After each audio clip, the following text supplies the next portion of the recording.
Hey guys, welcome to another Splitgate 2 video. We have a few things to discuss here. First thing I want to discuss is this right here on Reddit. So, 1047 Games is doing a Splitgate 2 AMA with Ian Proulx. I don't know if that's how you say his name, but basically the leading dev of Splitgate, right? And apparently, he will be answering questions tomorrow, beginning at 10:30 a.m. PDT.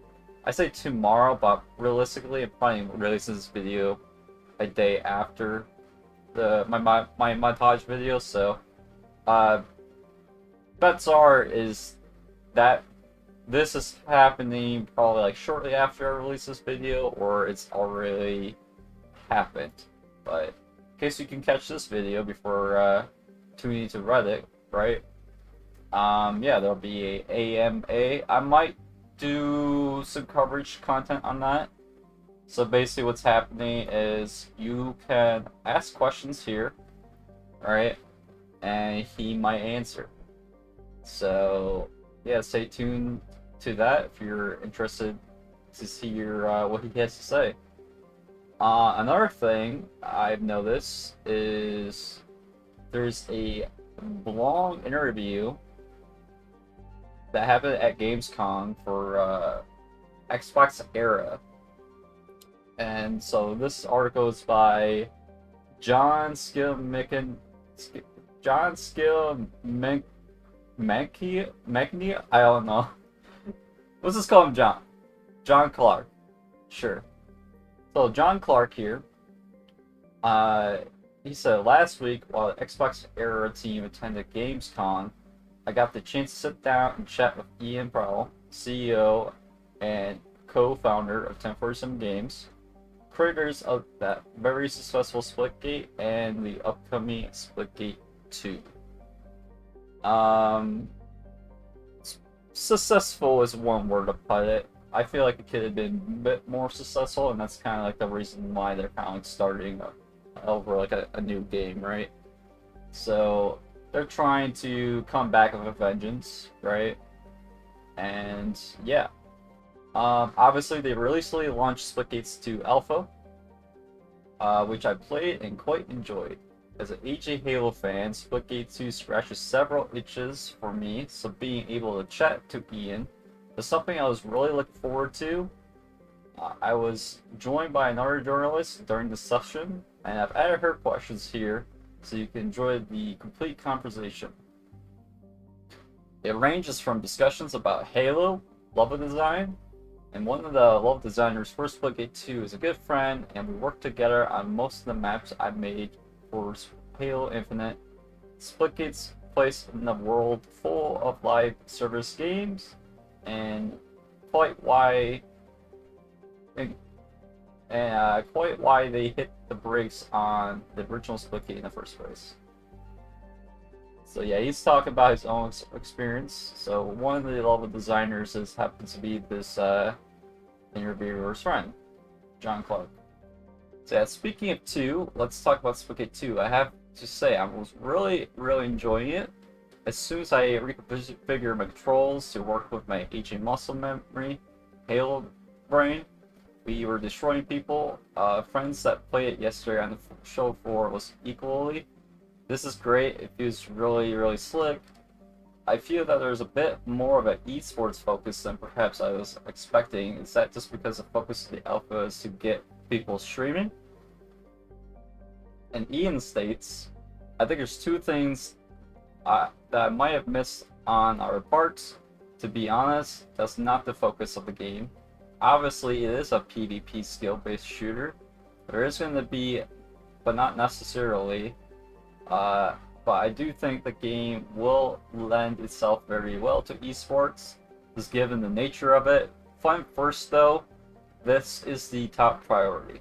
So, a lot of people in the community are like a bit concerned that this game is just going to be too focused on trying to be mainly about being competitive and like esports, right? And no room for the casual gamers. the whole purpose of this alpha. So I read like the first like 15 like percent of this article, and I can basically just state that basically what it's saying is that Ian wanted to have the more controversial changes out first to test out for the alpha, because he doesn't necessarily need things like play tested out right away when it comes to, yeah, like right here he talks about yeah, so we're showing hot zone TDM. That was really just because that is what we want feedback on. We wanted to test out our controversial changes early. I don't need feedback on a fun party mode, or at least not this early, because it's not as important to balance. I think for us, this was more about, we're going to start with a very small sample of what's going to be part of Splitgate 2. We got a lot more. We're going to scratch the surface here. Let's start with two things here. Let's learn what we can. Is hot zone a competitive mode? Yes, it is. But like, is that all we have? No. I should add, we literally just announced yesterday, I don't know if you have noticed, but there's the shared capture progression. We ended up reversing that already. So yeah, in case you guys didn't know, I'll put this up too. All right, here we go. So this is from their Reddit, right? Or not their Reddit, their Twitter. Splitgate 2's alpha. We heard your feedback. Thanks everyone who participated in Splitgate closed alpha. We love hearing all the feedback, and we are acting immediately on some changes for the future. Here are some of the changes you can already expect in the next alpha. Hot Zone no longer has shared progression on captures. Each team must capture separately. Longer rounds, including a higher kill limit in TDM. Shorter respawns. Portals can now be bound to close at one at a time. An all sprint option. And all factions could sprint without reloading. So they had it so like Arrows was the only one that could do this, and they had the perk equipped. A lot of people didn't like that, so they reverted that. That's back to like more classic Splitgate 1 feel now. We are also experimenting internally with a longer TTK, time to kill, and balancing paths in general. Bigger and more vertical maps with more portals were requested and are currently in development. This demo was a very small sample of what's to come. Stay tuned and keep feedback coming. We want to hear from you, so let us know what you think of these changes. We are making the game for you, our community, feedback and iteration are what alphas are for. And Ian Proulx, aka Cardinal Soldier, co-founder and CEO of 1047 Games. So basically, they want to make a game for us. They want to make a game that we enjoy, right? And they're not really bounded to do things that people are not just gonna like gravitate towards that well. Like things that people are just not gonna like for instance the whole Concord situation. Why was that never a free-to-play game? I don't know the full story, but my guess it has something to do with some legal team or something that they couldn't like just release as a free-to-play like game. I don't know, but I feel like that was a big portion of why Concord like never really got anywhere, and now Concord's actually shutting down. Like it's they're refunding all the people who like purchased the game and stuff. But yeah, back to the Splitgate article. We're gonna go back to here. All right. So like John said, branding wise, I feel like it's Halo meets the final a little bit to me. And you know what? That's kind of like how I feel a bit too. Like the whole like branding situations they've been doing for this game, feels a lot like the branding they've been doing in the finals to me. And I kind of can see where he's coming from with that. Also, I don't know where he gets the these comics panels from, but this is brand new here. So we can open up this up. This doesn't have any text on it or anything, but this seems to be a comic panel for a upcoming, or comic page, right, for an upcoming comic for the Splitgate comics. So you can see there's some fighting going on in Splitgate games, and you already see Bolt, Mira, and Rhinoc together. So my guess that this is gonna be in issue 5, because issue 4 is supposed to be about Mira. Alright. That's a fair comparison. I'd say the inspiration for Splitgate 2 was Formula 1, the NBA, NFL. I do get that it ends up conveying competitive esports when it really it's like, no, we're trying to carve out our own identity. Halo is about fighting to save humanity from the brink of extinction. Splitgate 2 is not. It's more like, hey, life is good in the future. It's the opposite of that. We can have fun. Right, we're having fun, and instead of arguing over politics or war or whatever, we're arguing over which athlete is the best. Is it LeBron or is it Kobe? So yeah. We already discussed this. You immediately reacted and changed how that works. Yes, this immediately changed because our thought was like, we tested this a lot internally, and there's a lot of things we like about it. If it leads to a lot of epic moments, we knew going to Alpha, like, this is probably a controversial change, but let's just get it out there and get feedback early, because if I get feedback on the things that everyone's already likes, that I know they're going to like, what's the point? Versus, this is what an alpha is for. This test are changes. See what people think, see how they react. Some people really like it, but we heard from the fans, a lot of them just want, hey, we like this mode in general, but we don't want the shared progression. It feels too unfair. We said, we hear you, we're changing it. How do you balance listening to feedback in general? I often find it, if people love something, they might be non-communicative. Ian said, I know. And then you get the really loud minority. How do you balance listening to that and making the game you want to make, and resist listening to the many armchair developers that are out there like, why don't you just do this? How do you balance that? And Ian says, it is super difficult. I think what I learned is that you have to take everything into account, but ultimately trust your gut.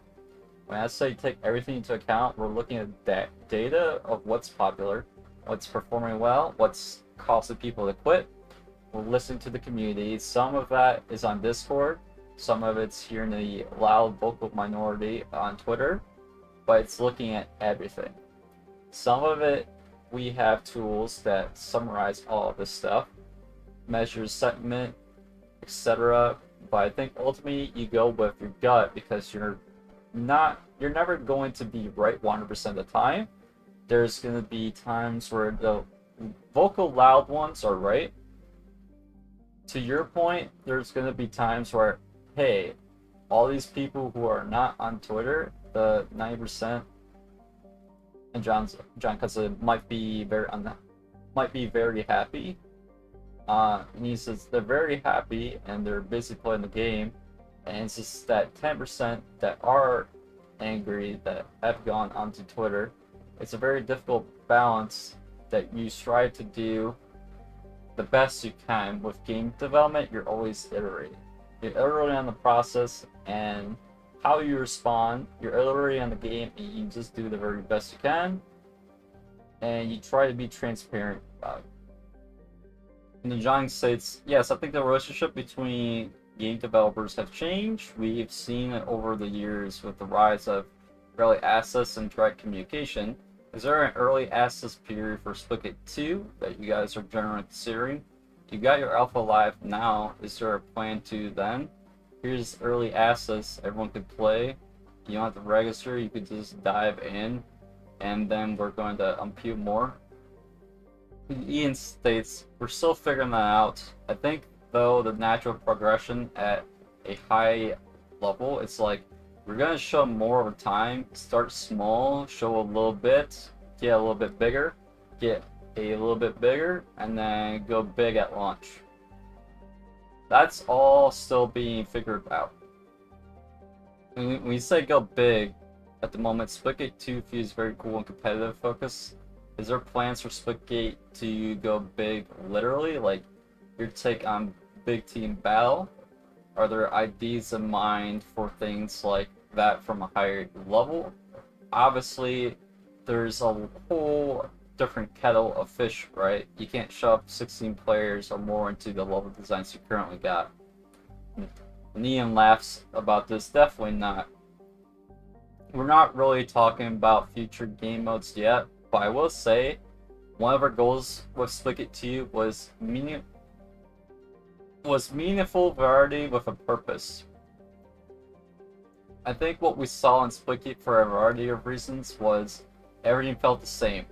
So that was partially just the nature of everyone's load up always being exactly the same, but if you look at the game modes, we had a lot of game modes that all felt the same. The original Splitgate's mode blended together a little bit. Yes, it was all different flavors and the same thing.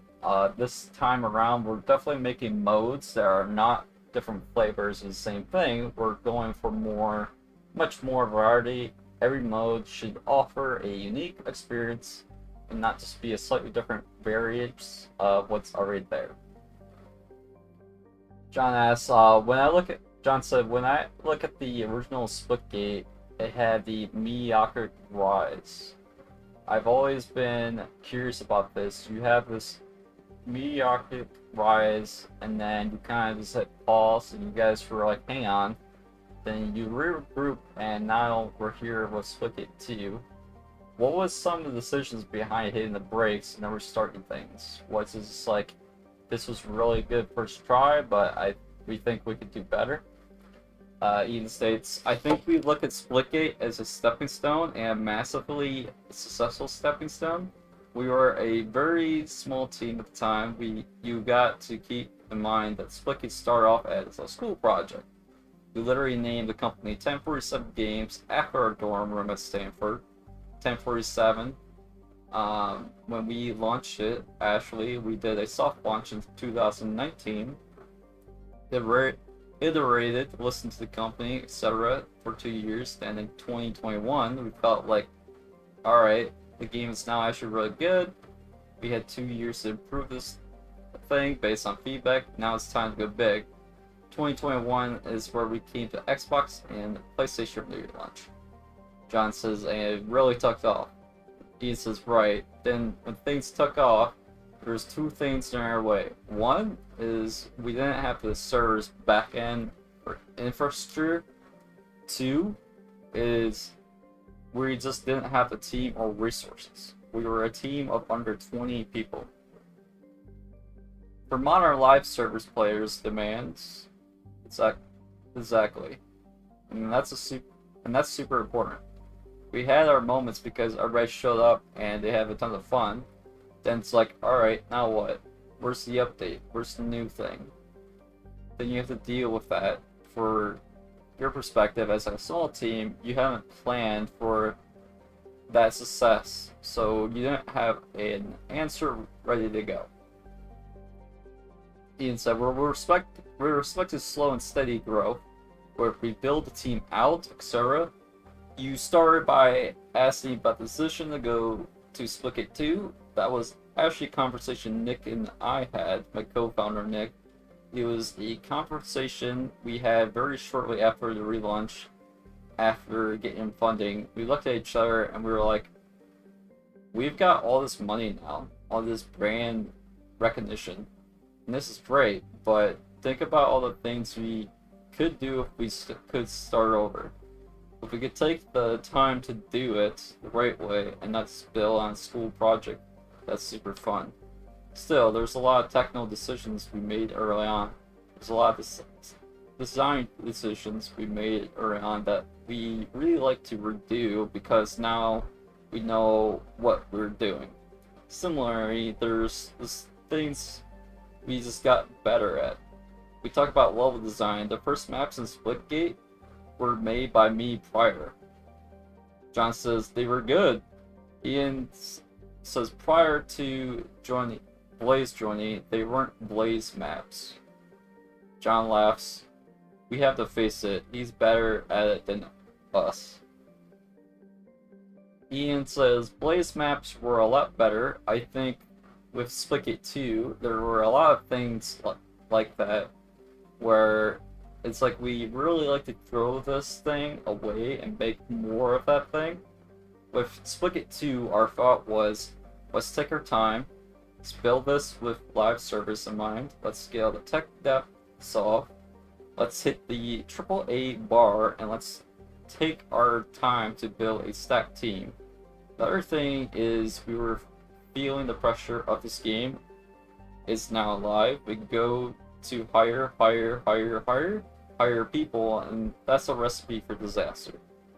You don't know what you're getting, you end up rushing through it. Right, you don't want to rush that.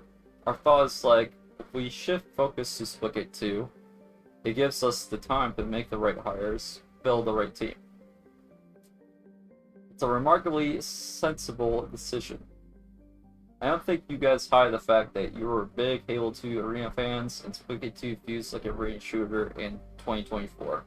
Is there any concern from a live service point of view that this hardcore minority that scream for arena shooters and that they're not dead, is there any fear that they are just loud?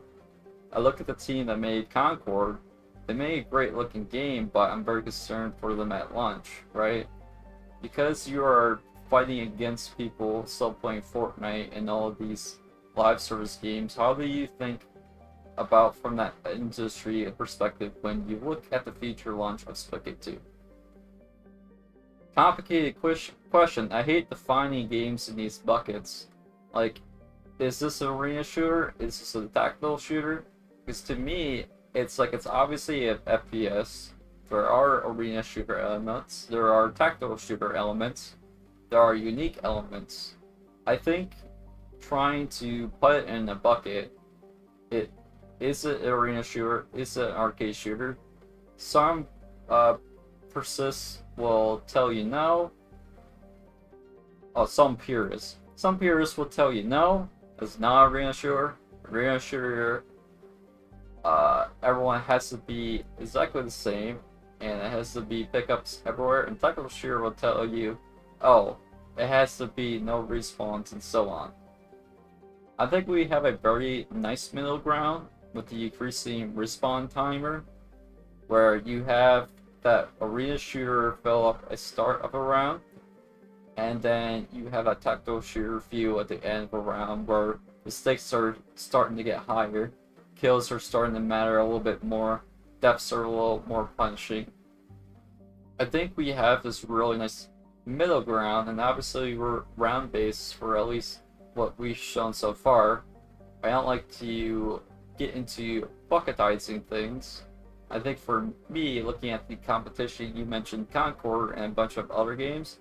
I think if I look at FPS games, step one is that you have to stand out. I'm not going to bash any other games, but I do think some games stand out more than others.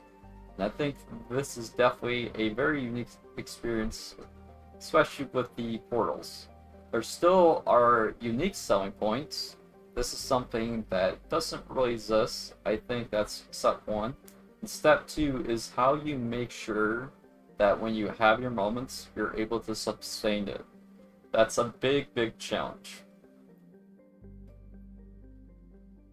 I think what we've seen with a lot of shooters that have come in recent years is everybody is still playing the same things. Is that the ones that are good have their moments, but they haven't been able to sustain them. The finals, I think it's a great game, but you look at the player count, it still has a healthy player base, but it had a massive launch and it comes down. I think it's a great game, but I think games like that haven't had the learning lessons that we have had the Splitgate 1, because we had our moments and then we saw the players come down. that's pretty natural for any free-to-play game to some degree, but if there's one thing we've been obsessing about over the last few years, is how do we make sure that doesn't happen again? How will you make sure that when we have our moments, we have an awesome live ops and content plan to support it, to grow? People underestimate just how important and how much work there is to that, and we have not underestimated that. I have a lot of people tell me, why are we doing all of this stuff? It's like, guys, it has to be amazing. You can't just have an amazing game and assume we'll figure all of the other stuff. John says, yes, you see it happen all the time. Like a game will have a great launch, and then everybody's like, we're done with this content. Oh, the next season 4 months away. Then by that time, you've lost them. They've all gone. And then this is the other interviewer that chimed in. Do you think it's actually more about the marketing side than about the game to sustain its growth? Ian says no.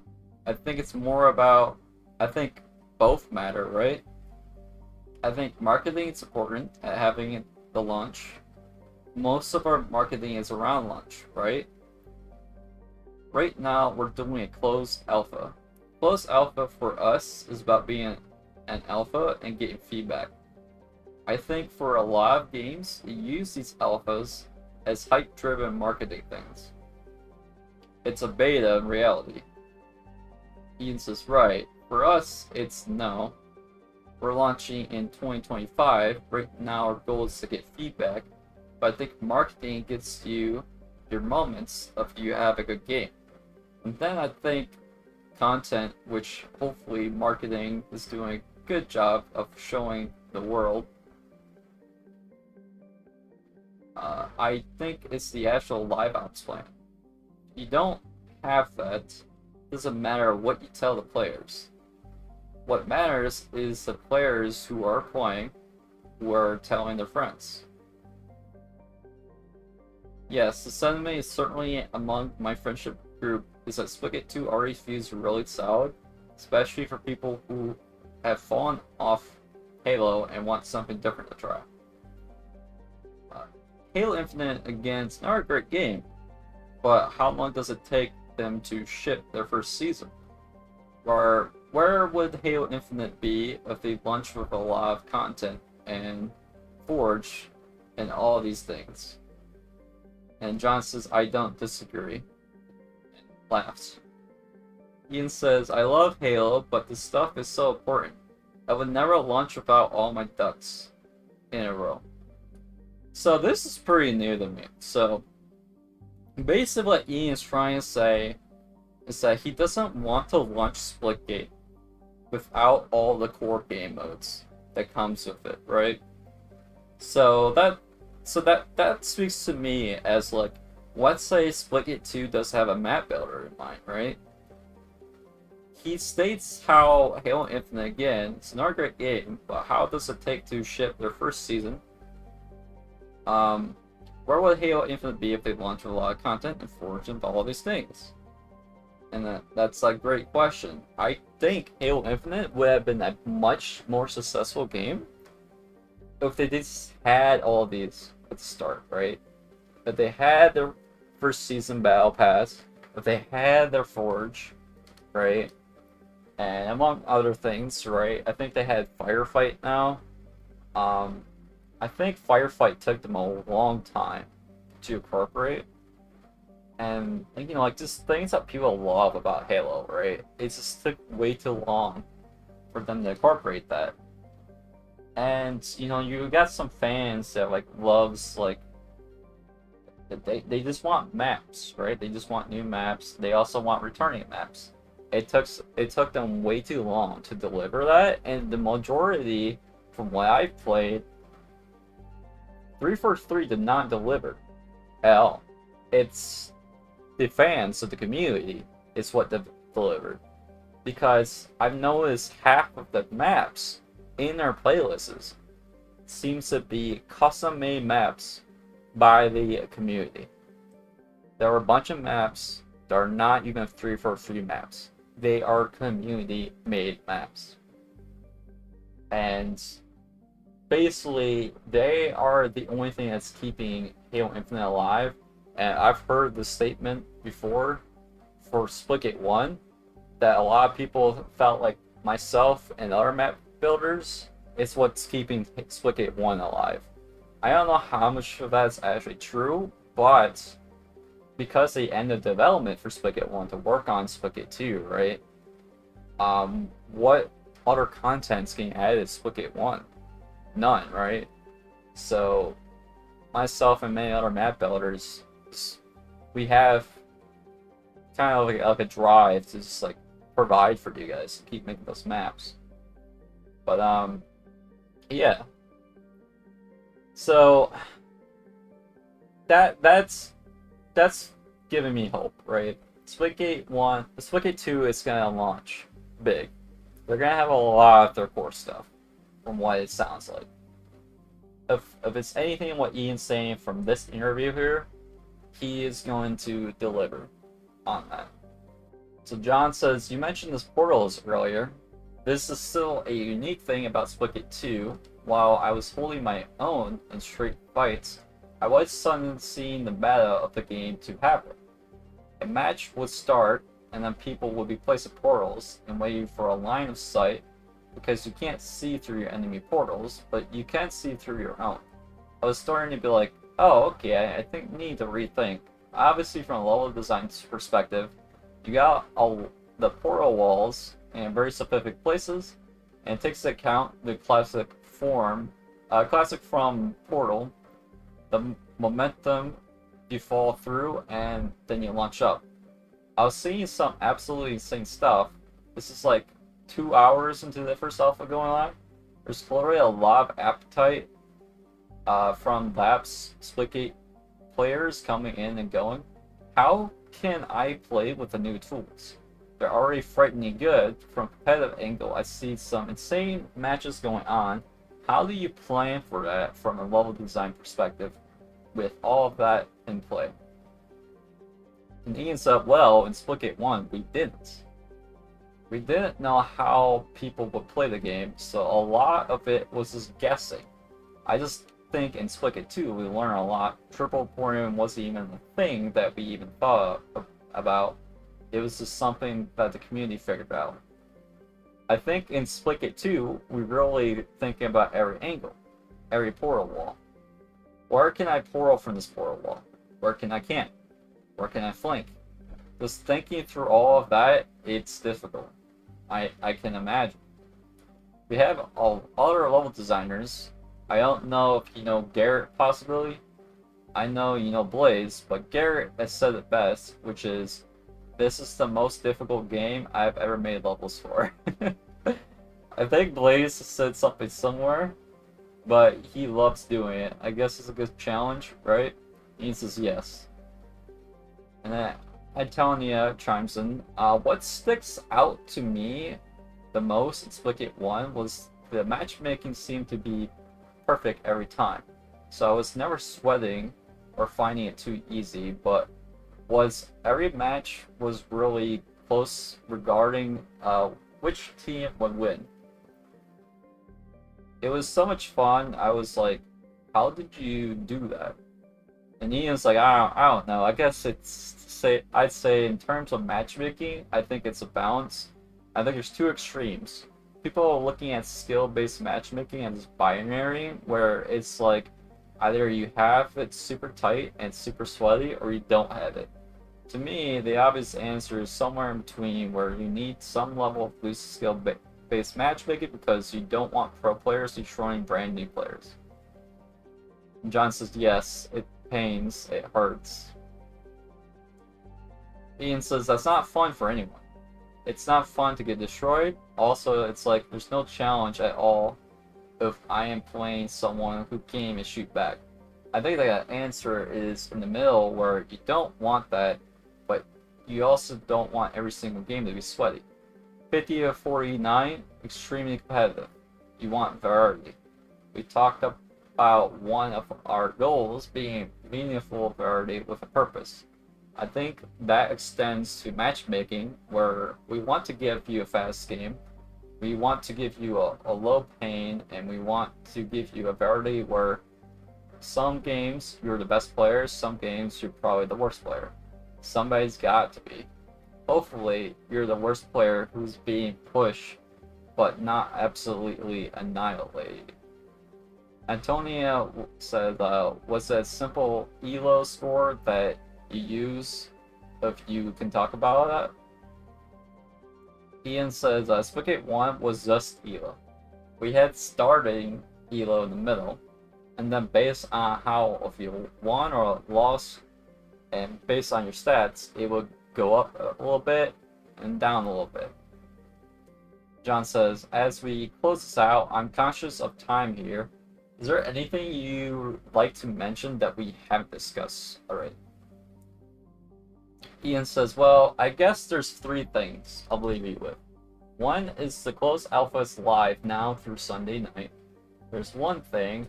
I think the other 2 things I highlight is this is still a game all about guns and portals and moments. We obviously have classes, different ways to play, and different equipments, and that's great. Really, we want to make more of a Valorant than an Overwatch. It's still going to come down to how good is somebody's aim, how good is the portaling, how good is the teamwork, and those equipments are going to be that thing, that 10% that gives you a boost. I guess the last thing is just we got a lot more to come. That is a very, very small sample. We use these closed alphas to test specific thing, and we have plenty more to come and to test. Natalia says, do you plan on keeping Splitgate 1 alive and online when Splitgate 2 comes out? Ian says, we haven't decided exactly yet what is planned. All we really said publicly is we're not taking it offline this year. I think we're still just trying to figure it out. How can we support it for how long?